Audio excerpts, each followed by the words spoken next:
The ship was quiet. It was always quiet. Kang Doyan had learned to live with the silence, but he never got used to it. 3 years. 3 long years since the explosion that killed everyone he knew. 3 years of floating through the empty black space. Alone on a cargo ship that was never meant to be a home, Doyan walked slowly through the dark corridor. The lights had stopped working months ago in this part of the ship. He did not bother to fix them anymore. What was the point? There was no one else to see. He was 28 years old, but he felt much older. His hair had grown long and messy. His face was thin. His eyes, once bright and full of dreams, now looked tired and empty. Before the accident, Doyan had been an engineer at the Taebaek mining station. It was a good job. Hard work, but good pay. He sent money home to his mother and his younger sister Soyeon. He had plans. He wanted to save enough to buy a small house on Earth. He wanted to get married someday. He wanted a simple, happy life. Then everything changed in one terrible moment. The explosion came without warning. 1 second, Doyan was checking a cargo list. The next second, fire and noise and screaming filled the air. He ran. He did not think. He just ran to the nearest escape pod. When he woke up, he was floating in space. The mining station was gone, broken into a million pieces, and everyone on it was dead. Doyan survived only because he was lucky. Or unlucky. He was not sure which. The escape pod drifted for 2 weeks before he found the Hanbit 7. It was an old cargo ship, abandoned and floating empty. Doyan managed to get inside. The ship had food. It had water. It had air. It was enough to keep him alive, but alive was not the same as living. Doyan reached the small room he used as his bedroom. It was cold. The heating system was failing again. He pulled a thin blanket around his shoulders and sat down on the metal floor. Day 1096, he said out loud. His voice sounded strange in the silence. He talked to himself every day now. It was the only way to remember that he was still human. He picked up a small recording device. It was old and scratched, but it still worked. Hey, Soyeon, he said into it. It is me again. Your brother. He paused. What could he say? He had said everything already. 1,000 times. I hope you are doing well, he continued. I hope Mom is healthy. I hope you finish school. You always were the smart one in the family? He tried to smile, but it did not reach his eyes. I miss you. I miss home. I miss the rain. Do you remember how we used to complain about the rain? Now I would give anything to feel it on my face again. He turned off the device. These messages would never reach Earth. He knew that. The ship's communication system was broken beyond repair, but recording them made him feel less alone. Just a little Doyan lay down on the cold floor and closed his eyes. Sleep was his only escape from the loneliness. In his dreams, he was home. In his dreams, he could hear his sister laugh and smell his mother's cooking, but dreams always ended. A loud alarm cut through the silence. Doyan jumped to his feet, his heart beating fast. The alarm was the proximity sensor. Something was approaching the ship in 3 years. Nothing had ever come close to the Hanbit 7.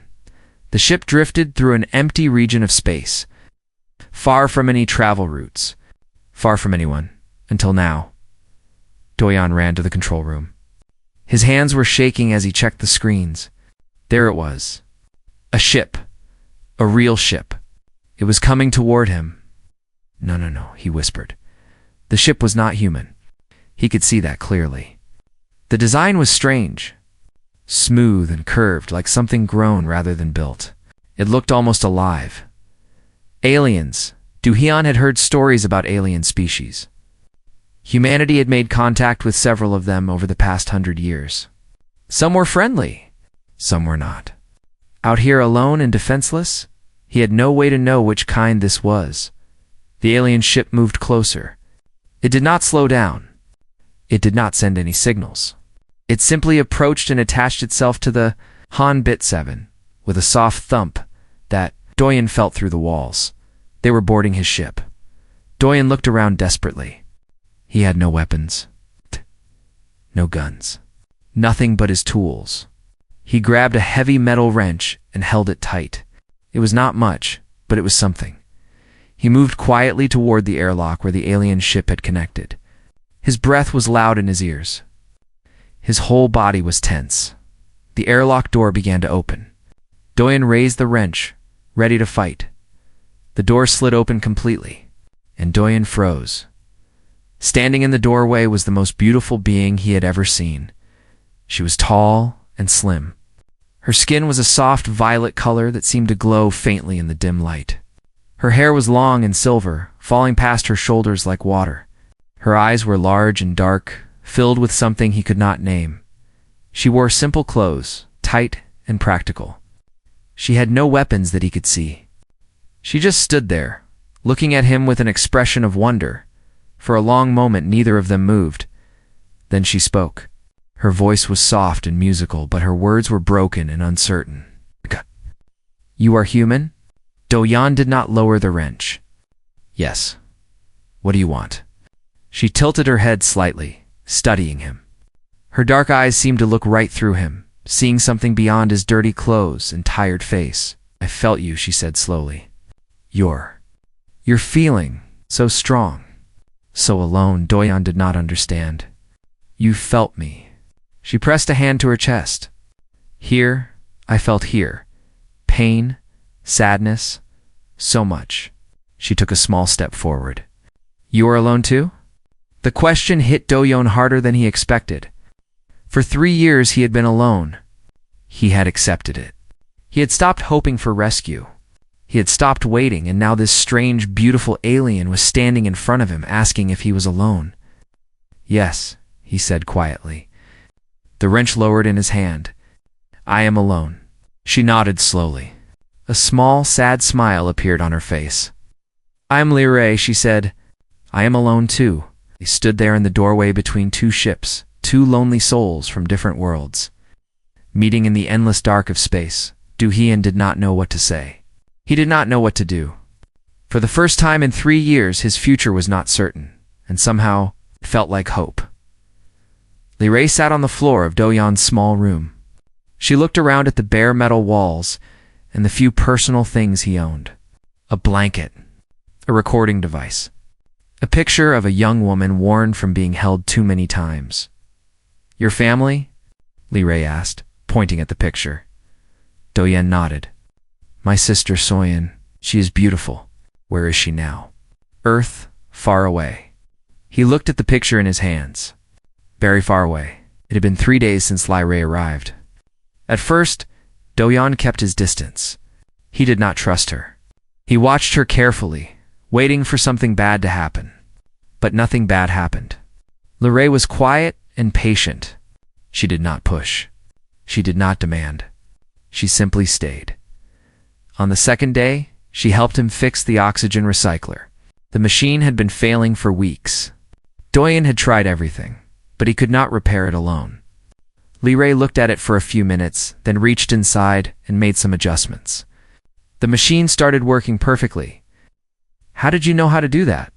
Doyen asked. "My people are old," Liray explained.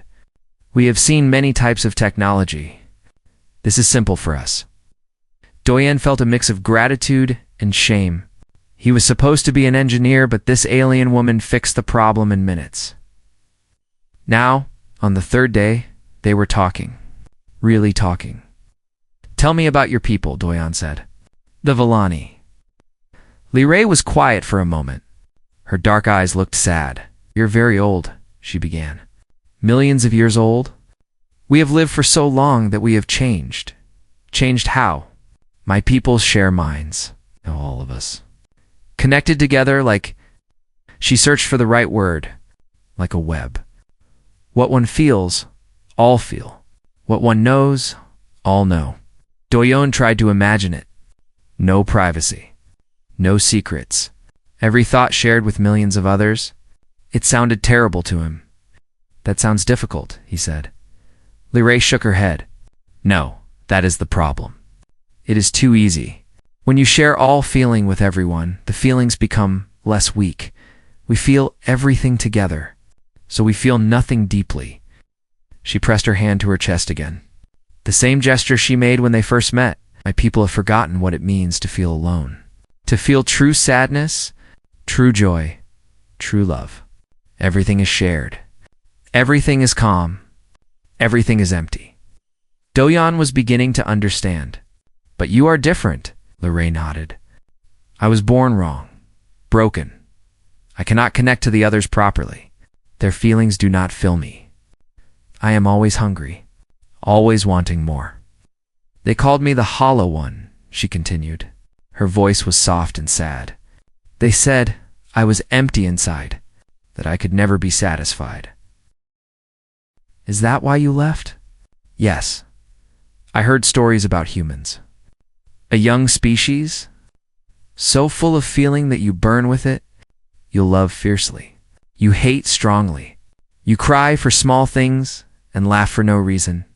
My people think you are primitive, dangerous, but I think, she looked at him with those deep dark eyes. I think you are alive in a way we have forgotten. Doyan did not know what to say. No one had ever described humanity like that before. Alive, burning. He had spent 3 years feeling dead inside. And here was this alien woman telling him that his ability to feel was special. When I sensed you, Liray said, your loneliness was so strong, like a fire in the dark. I followed it. I had to know what kind of being could feel so much. And now that you found me? Doyan asked. What do you think? Liray smiled. It was small and gentle, but it transformed her face. I think you are the most interesting being I have ever met. Days turned into weeks. The two ships connected together, drifted slowly through a beautiful nebula. Pink and purple clouds of gas surrounded them, glowing softly in the darkness. Doyan found himself changing. For so long he had just survived. He ate when he was hungry. He slept when he was tired. He did nothing that was not necessary. But with Liray, he remembered what it meant to live. He taught her how to play cards. She was terrible at it at first. She could not understand why humans would create a game that involved hiding information from each other. Her people never hid anything. But slowly, she learned. She even started to enjoy the challenge. This is cheating, Liray said one night, frowning at her cards. It is called bluffing, Doyan said with a smile. It is part of the game. Lying is part of the game. Not lying. Pretending.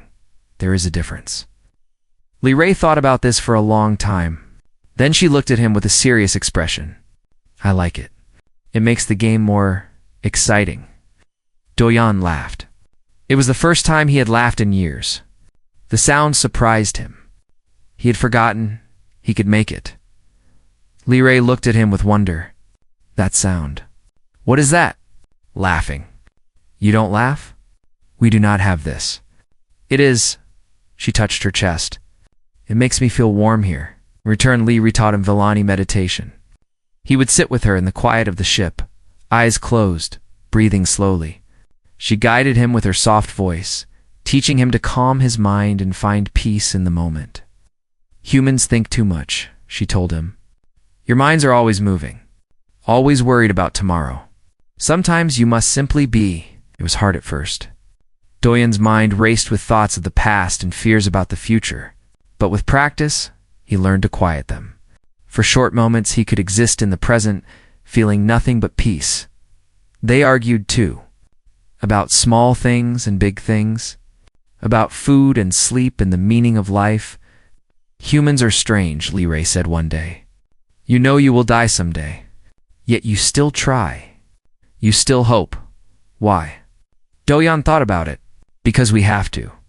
If we give up, we are already dead. At least if we try, there is a chance. A chance for what? For something better. For happiness? For meaning, he shrugged. We don't know what will happen tomorrow. Maybe it will be terrible. But maybe it will be wonderful. We keep going to find out. Liray was silent for a long moment. Then she said, My people stopped hoping long ago.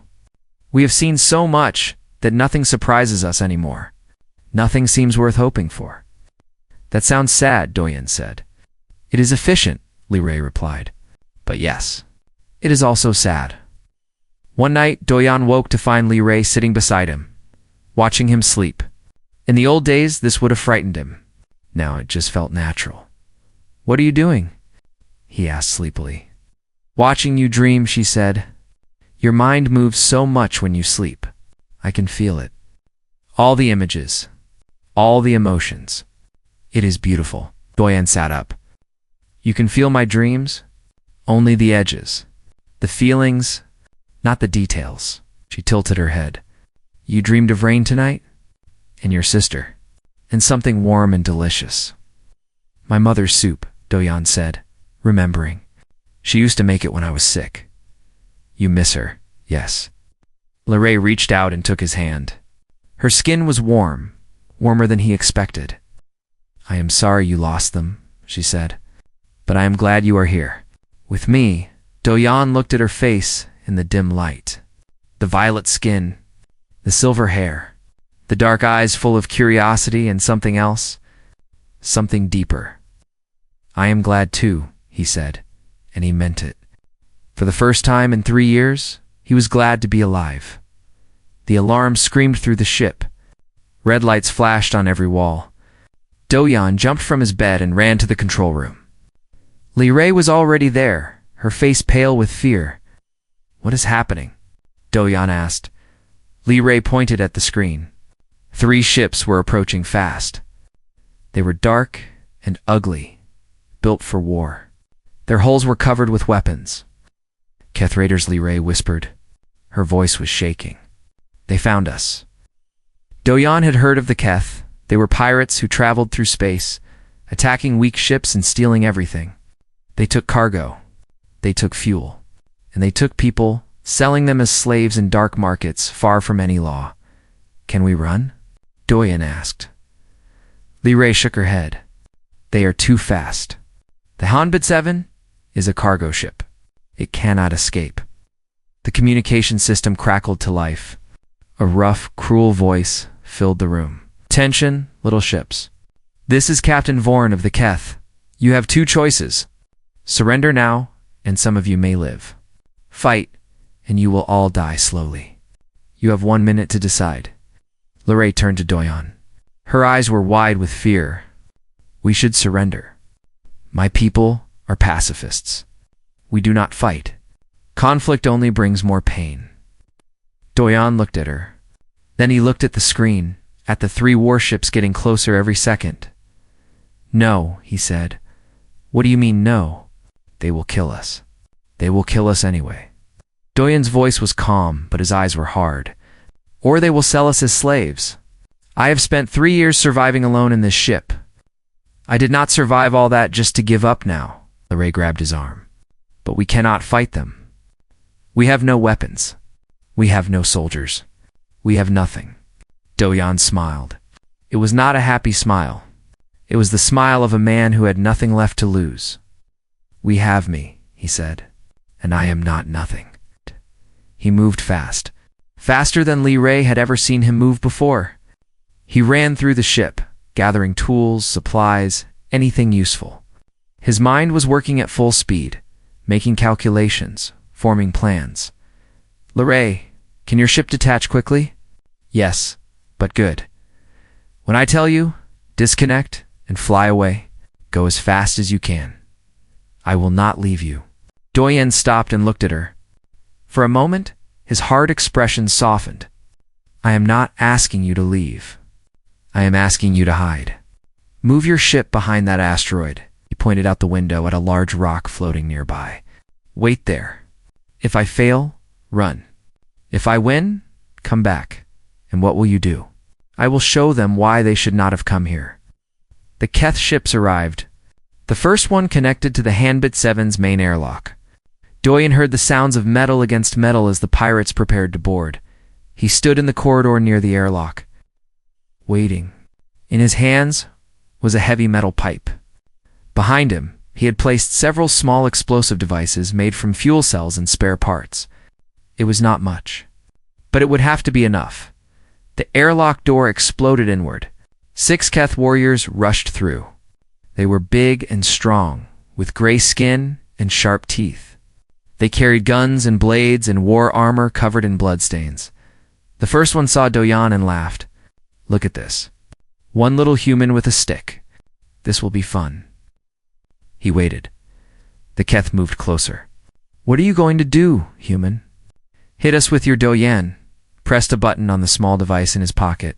The explosives behind the Keth detonated. Fire and force threw the warriors forward.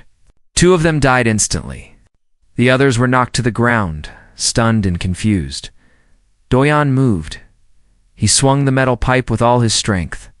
It connected with the nearest Keth's head, and the warrior fell. Another tried to raise his gun, but Doyan was faster. He struck the gun away and hit the Keth across the face. Again and again, the remaining 2 recovered and attacked together. Doyan could not avoid all their strikes. A blade cut his arm. A fist hit his chest. Pain exploded through his body, but he did not stop. He fought with everything he had, not with skill or training. He had none of that. He fought with pure will. With 3 years of loneliness and anger and pain, with the desperate need to survive, minutes later, all 6 Keth were down. Doyan stood over them, breathing hard, bleeding from several wounds. His whole body was shaking, but he was alive. From outside he heard shouting. The other Keth ships were sending more warriors. He did not have time to rest. Doyan ran to the cargo bay. The Hanbit 7 was a mining ship, and it had one tool that the Keth did not expect: mining lasers. They were not designed as weapons, but they cut through rock. They would cut through a ship too. He activated the lasers and aimed them at the nearest Keth ship. The powerful beams tore through the hull. Sparks and fire erupted from the enemy vessel. He could hear distant screaming through the walls. The second Keth ship tried to move away, but Doyan was faster. He adjusted the lasers and fired again. Another hit. Another explosion, then the third ship returned fire. The Hanbit 7 shook violently. Warning alarms filled the air. The hull was damaged. They had hit the cargo bay. Duhayan made a decision. A terrible decision. He ran to the cargo bay doors and opened them. Air rushed out into space. Everything that was not secured flew outward, including the 12 Keth warriors who had just boarded through the cargo entrance. Doyan held onto a metal beam with all his strength. The cold of space bit at his skin. He could not breathe. His vision was going dark. Then the emergency doors closed. Air flooded back into the section. Doyan fell to the floor, gasping. Through the window, he saw the results of his work. 2 Keth ships were burning, dead in space. The third was turning away, running. The pirates had lost too many warriors. The fight was not worth it anymore. He had won. Doyan lay on the cold floor of the cargo bay, bleeding and broken. Every part of his body hurt. He was not sure if he could move. Then he heard footsteps, light and quick. Liray appeared above him, her face full of fear and wonder. "You are alive," she breathed. Barely Doyan managed to say. She knelt beside him and pressed her forehead to his. Suddenly Doyan felt warmth spreading through his body. He felt her presence in his mind, gentle and caring. Through their connection, he could feel her emotions, relief, amazement, and something deeper, something like love. "I felt everything," Liray whispered. "Your fear, your determination, your will to protect." Tears formed in her dark eyes. "You fought them not for yourself. You fought for me." Doyan tried to smile, but it hurt too much. "Couldn't let them take you."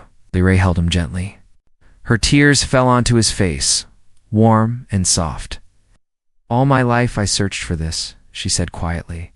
"This feeling, it's fire. I crossed the galaxy, looking for something real. Something strong." She looked into his eyes. "I found it in you. This is what I was searching for." Ayun. Closed his eyes. The pain was fading, replaced by exhaustion. But through it all, he felt something he had not felt in years. He felt alive. Truly, completely alive. And he knew that everything had changed. The fever came on the second night. Doyan lay on his bed, shaking. His wounds were infected. The fight had damaged his body more than he realized. Li Rei sat beside him, using Villani medicine and biogel to treat his injuries. But she was worried. His body is fighting, she said to herself. But is it strong enough? She had seen many beings die. Her people lived long lives, and she had watched countless other species fade away. But the thought of losing Doyon made her feel something new, something sharp and painful, fear she had never truly feared before. The Villani shared everything, including fear, so it was always divided, always weak. But this fear was hers alone. It sat heavy in her chest like a stone. "Do not leave me," she whispered to the sleeping man. "Please, not now. Not when I finally found you." The fever lasted 3 days. Doyon drifted in and out of consciousness. Sometimes he spoke to people who were not there. His sister, his mother, friends who died in the explosion. He cried in his sleep, tears running down his face. Li Rei never left his side. She held his hand through the long nights. She pressed cold cloth to his forehead. She shared her warmth with him, using her empathic abilities to send calm and peace into his troubled mind. On the 3rd night, the fever broke. Doyon opened his eyes, weak but aware. He saw Li Rei sitting beside him, her face tired and worried. "How long?" he asked, his voice rough. 3 days. I was afraid. Doyon saw something in her eyes that surprised him. She was changed. The calm, curious alien he met was gone. In her place was someone softer, someone who cared. "You stayed," he said. "Of course I stayed." She squeezed his hand. Where else would I go? Recovery was slow, but steady. The Villani medicine was powerful, and Doyon's body healed faster than it should have. Within a week, he could walk again. Within 2 weeks, it was almost normal, but something between them had changed. They no longer pretended to be just 2 strangers sharing a ship. They ate together. They slept in the same room. They talked about everything and nothing. One night, as they watched the stars through the observation window, Li Rei spoke quietly. "I cannot go back." Doyon looked at her. "To your people?" She nodded. "I have changed too much. I have felt things no Villani should feel. If I return, they will try to fix me, to remove these emotions, to make me empty again. Would that be so bad?" Doyon asked gently. "To be at peace with your people." Li Rei shook her head firmly. "It would not be peace. It would be death. A different kind of death." She turned to face him.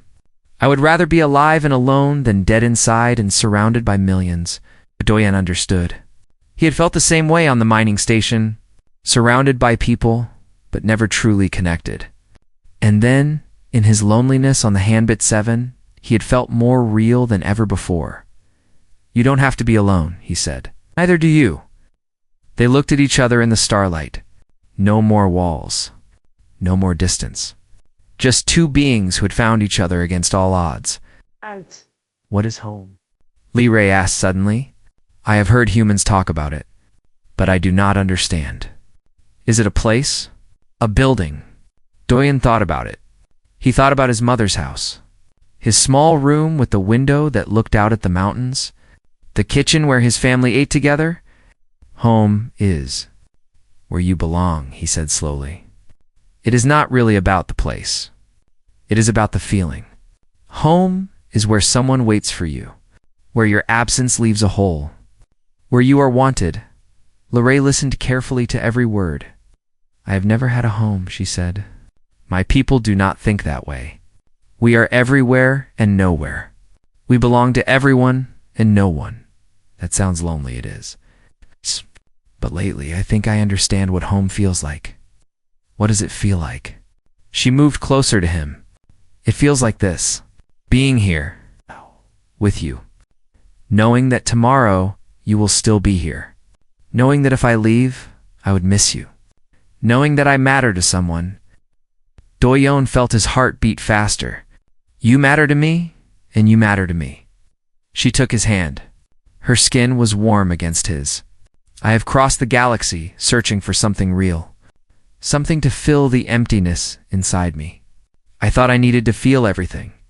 Every emotion. Every experience. She looked into his eyes. But I think I was wrong. I do not need to feel everything.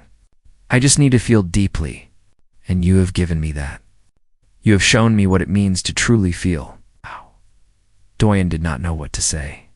Words seemed too small for what he was feeling. So instead, he did something simple. He put his arm around her and held her close.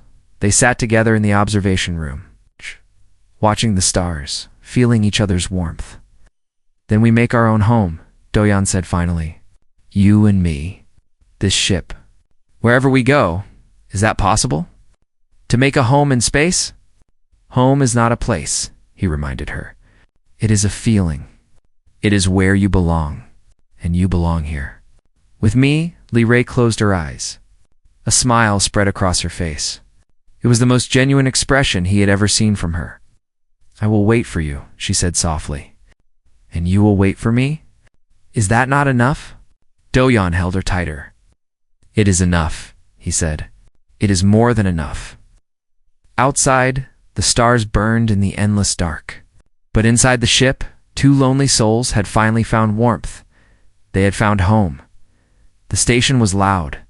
Doyen had forgotten how much noise other beings made. After years of silence, the sounds of Way Station, Orion felt like an attack on his ears. Voices shouted in a dozen languages. Music played from cantinas. Ships came and went with roars and hisses. Merchants called out their goods. Children of various species ran through the crowd's life. So much life. Doyen stood at the edge of the docking bay, watching it all with wonder. Lee Ray stood beside him, holding his hand. Are you ready? She asked. He took a deep breath. I think so. They walked into the station together. People turned to look at them. It was an unusual sight, a human man, tall and thin, with scars on his arms, walking beside a beautiful Villani woman with violet skin and silver hair. They made a strange pair, but they did not care. They only had eyes for each other. Way Station Orion was a neutral trading hub at the edge of known space. All species were welcome here. No fighting was allowed within the station walls. It was a place for business, rest, and new beginnings. For Doyen, it was a chance to rejoin the galaxy. For 3 years, he had been gone from civilization. He had missed so much. The station was full of news and changes he did not understand. New alliances had formed. Old enemies had made peace. Technology had advanced. The universe had moved on without him, but somehow that was okay. He had moved on to. They found a small cantina and sat down at a corner table. Doyen ordered food. Not the protein paste he had eaten for 3 years, but actual cooked meat and fresh vegetables. When it arrived, he almost cried. Good? Lee Ray asked, watching him eat with amusement. So good, he said with his mouth full. You have no idea, Lee Ray smiled. She loved watching him experience simple joys. It made her feel warm inside. An old alien approached their table. He was a Torvani with rough brown skin and 4 arms. His face was covered in scars, and his eyes were hard from a life of travel. Mind if I sit? He asked in a deep voice.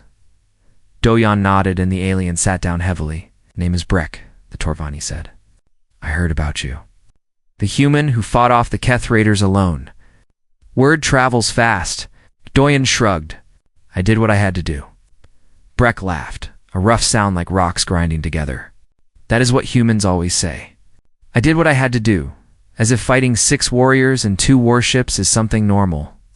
It was not 6, Doyen corrected. It was more like 18. Breck stared at him. Then he laughed even louder. 18, and you are still alive. Tell me, human, how did you survive alone in space for 3 years? Most beings would lose their minds after a few months. Doyen thought about it. He remembered the long nights, the silence, the despair.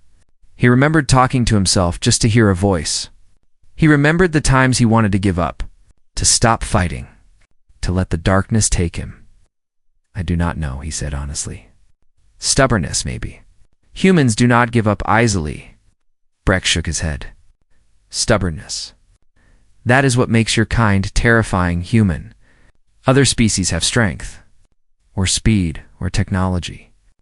But humans have something else. Something that does not make sense. What is that? You refuse to die. Breck stood up. Good luck out there. I have a feeling the galaxy will be hearing more about you. He walked away, leaving Doyen and Lee Ray alone. Later, as they walked through the station, Lee Ray asked about Breck's words. Why do humans refuse to give up? She asked. It is not logical. Sometimes, giving up is the sensible choice.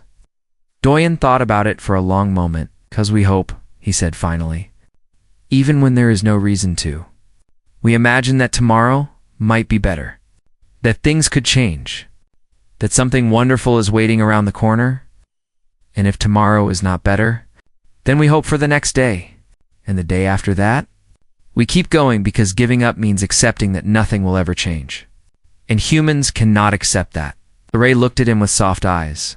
Your people have only existed for a moment in the history of the galaxy. Yet you burn so brightly, is that bad?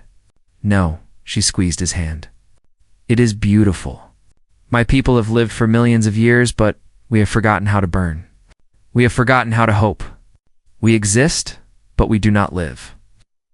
She stopped walking and turned to face him. You taught me how to live again, she said. You reminded me what it feels like to hope, to want, to love. Doyen felt his heart swell. He looked at this beautiful alien woman who had found him in the darkest place of his life, who had stayed with him, who had believed in him. I was the lonely human, he said quietly, lost in space, ready to give up. And you found me? I was the hollow alien, she replied, empty inside, searching for something to fill me, and you were the answer. They stood there in the middle of the busy station, two strangers who had become everything to each other. Where do we go now? Lee Ray asked. Doyen looked out at the stars beyond the station windows. The galaxy was vast and full of mysteries. There were worlds he had never seen, adventures waiting to happen, a whole universe to explore. Forward, he said. We go forward, together, Lee Ray smiled. That beautiful, gentle smile that made him feel warm inside. Together, she agreed. They walked back to their ship, hand in hand, not running from anything, not chasing anything, just moving forward, because that was the human way. And now, it was her way too. The lonely human had found love, and the alien girl had found her heart, and somewhere in the endless dark of space, hope burned bright.